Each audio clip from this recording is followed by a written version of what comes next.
With regards to the slave block, first thing it is a moment to the history teachers. It is a moment in our history. And looking at that moment in history to today, we, one, see how far we have come. Secondly, learning from that journey, we are in a better position to continue moving forward to achieve the goals in which this nation was founded. We need to take the lessons, good and bad, and put them to use to get us to go where we want to go. I do not disagree in any way, shape, or form that that slave block causes pain and anguish. And in a way, I'm going to stick my neck out here, that is a good thing. That we are, in the day-to-day bustling life that we have, which are zeroed in on getting the kids to soccer, getting wherever we got to go, to understand what we as humans are capable of doing to other humans. Not only that, hopefully, it instills in us the understanding that we have an obligation to make sure that never happens again. To take it out of its contents and put it under glass basically is taking history and taking a bad reminder, and I am not disagreeing with the statements made, and kind of putting it in a back room and saying, well, I don't want to think about that anymore. That is extremely dangerous and going down the wrong road, because the fact of the matter is what that slave block represented and the slavery in this country and the problems that resulted did not end in 1865 at the end of the war. We can look at the civil rights movement and what that entailed and the pain that submitted to this country. We can look at a lot of things that we have continued to do to ourselves. The Holocaust, killing fields in Cambodia, death squads in Central and South America, Red Terror in Russia, millions of people imprisoned and killed, and we cannot let that happen again. But at the same time, to do that and be reminded of that periodically in our busy lives is important for us to be able to do. We need to sometimes feel shock and pain and remorse to remind us of how far we've come, what has been suffered, what has been sacrificed, and hopefully pass on to the next generation so they understand what they may be called on to do to get us to where we want to go. All I ask is, instead of going around and basically picking one little thing out and saying, oh, we're going to sit here in a room and talk amongst ourselves, in this case, just city employees and city staff, this needs to be a community discussion. This needs to have all the people at the table to have that discussion. We've had the opportunity to do that. The groups involved are ready to do it. And that means people are going to have to sit across from people who don't agree with them. And they are going to have to try to come to a consensus to work it out. That is the basis on which this nation was founded. Not, you're the enemy, I disagree with you, you're this, that, and the other thing, and go ahead and add on a string of 20 adjectives to it. That's not what this nation is about, nor should it. And frankly, I have a son serving overseas, and I am very uptight about the fact that he could be putting his life on the line when this situation is going at home. What the heck is he fighting for? If we can't even get along and we sit there screaming and yelling at each other and have conversations like this constantly. So I would disagree with the motion, and I just think we go back to the original intent of bringing all the players together. They're willing to meet here and have this conversation on the entire aspect of our history and have that conversation at the entire community, not a small committee coming back to make a report in 2 weeks. Thank you. I will say this, as I understand Councilor Frye's proposal, it does not include public comment or other folks involved in the consideration. Councilor Devine and then Councilor Ellis. Thank you, Madam Mayor. I did want to clarify that as well. Excuse me, that my understanding was that this was the first step and certainly not the last step. Excuse me. And I'm not sure where this is going to take us. And I think that discussion is something that will be, I hope, a very healthy, maybe cathartic step for Fredericksburg. The slave auction block surprised me the first time I saw it. I was taken aback. But as a history teacher and a student of history, I felt that it was important to actually see something in context. And as painful as I know that is to people to think about their families in the past and so forth, my personal opinion is that having something in context is very important.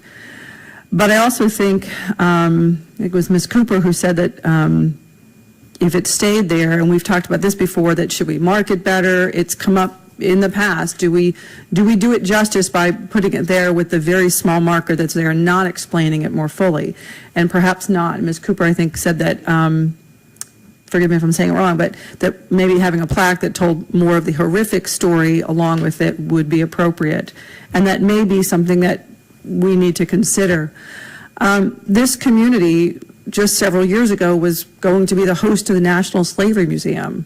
You know, that was a huge thing that, you know, we were going to host that. So I think, you know, I think as a community, we've looked at this issue and we're sensitive to the issue, but maybe not explaining the story as best we can. Just several years ago with the 150th commemoration, the sesquicentennial of the Civil War, there was march, if you will, a parade, I'm not sure how to describe it, but where people were carrying stones down by City Dock to commemorate, to represent the numbers of slaves who made it to freedom through Fredericksburg. And there was talk about making that more of a permanent, I don't want to use the word monument, but a permanent remembrance, if you will. And so perhaps, you know, taking that maybe to the next step. But there are things that I think we can do to tell the horrific story better than we do. And so, again, I look forward to this broader discussion. The motion tonight or proposal tonight is just to start the discussion and to see where and to what extent we are going to take this community discussion. But I do appreciate people expressing their views here tonight. We've gotten a few emails and so forth, and I think it's a healthy discussion. I do appreciate the ability to talk about it, though. I mean, I'd rather talk about it than sort of hide under a rock with what's going on. I really do think we need to address it. So, again, I just think we need to look at more of the history, more of the journey, if you will. And I look forward to that discussion. So thank you for people talking tonight about it, and thank you, Mr. Frye, for moving this forward. All right. Councilor Ellis, did you want to say something? Thank you, Madam Mayor. I think I agree with what Mr. Vine and Mr. Kelly have said this evening. I think how we present our history, how we tell our story, that is the real question at hand. It certainly is. I think any monument, any fixture, such as the slave block, of historical significance is not there to, it's not there as a means to endorse slavery or to celebrate what certainly was in a moral system, to say the least. I don't think it's celebratory in any stretch. They're there, our monuments, the slave block, our street names are there because they are Fredericksburg. It's what we are. It's part of our history, which simply cannot be denied. There was this whole tear it down movement, if you will, is to me very disturbing. It's very disturbing as a veteran of the Gulf, Iraq, and Afghanistan conflicts, wars. Very disturbing to me. I think there is a difficult issue, and I think I'm torn. I don't pretend to know what the best thing to do right now, but I'm supportive of the idea proposed by Mr. Frye to try to start us down that road. And it may need to include the kind of discussion that Mr. Kelly's talking about, and I haven't heard too much to disagree about. I think as we proceed, just one of the things that strikes me to keep in mind is that I would hesitate to remove it without fully considering the significance of that artifact. And it's not a monument, it's an actual tangible artifact that has a context and that we're obligated to convey, just not to the people here in our city, not just future generations of Americans, but future generations of the world to see what man has done to man in our past on this ground, and that it represents a part of slavery that's sometimes overlooked, that we think comes to mind immediately is the physical brutality, the deprivation, but it was also that threat of selling families off, that kind of emotional pain that was used as a weapon that's just made slavery survive so long in this country. And so the power of that very evocative, tangible artifact is something we need to be very careful and thoughtful about. And I think right now, part of the shock of seeing it is it doesn't seem to be very respectfully presented. And that at the very least, I would think that we could find ways to protect it, to fence it off or something, but to make sure that there is a sense of dignity and solemnity to, viewing that. But that doesn't mean I'm convinced that needs to happen either, because I think that Ms. Cooper speaks for lots of people when she talks about the pain, and it is an affront to humanity to see that.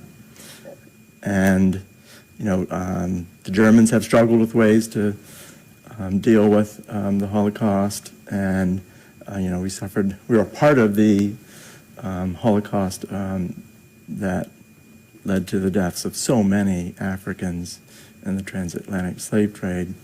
Whether the actual auction block is there or not, slaves were sold there. It was a horrific part of our history. It reminds us painfully daily that at one time a price was put on a human head. That is a profound horror in the history of our country. Without understanding that, it is oftentimes too easy to romanticize slavery. It cannot be romanticized when you see that and understand that. And we can't understand each other without that. And that's what this city does. They may yell at each other in other places. We don't. We talk and we work it out. And we will do that with this matter as well and find the best way. I would like to remind us that we have something rather unique here in the city of Fredericksburg.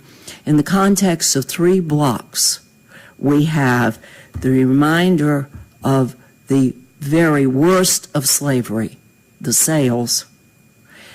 In the very next block, 1 block away at the intersection of William and Princess Anne, we have a beautiful sculpture in memorial to the 150th anniversary of the Emancipation Proclamation. And that sculpture was commissioned by a couple of churches, the Shiloh Old Site and St. George's, and placed and done by a native of Fredericksburg who's become a very famous artist. It's a beautiful sculpture, and it also remembers the fact that over 10,000 slaves fled to freedom right down that street and across our river after the Emancipation Proclamation. And in 1 block further, at the intersection of William Street and Caroline, we have interpretive signage about the role that our citizens played in the civil rights movement and the sit-ins that occur. So we, as I've said so often, Fredericksburg's history is our nation's history, painful as though it is at times. And we have this gem of a 3-block corridor showing the whole.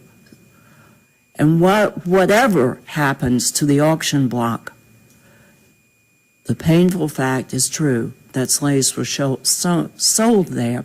And I appreciate that most everyone making a comment on this appreciates the significance of remembering both the bad and the good of our history. So, as has often been said, it can never happen again. So I appreciate all the comments that have been made tonight. I know that we will have a civil and good, healthy discourse and dialogue, and we will, as part of the process, have a community dialogue and hear from our community, and try to make, as we always do, the best decision for this city.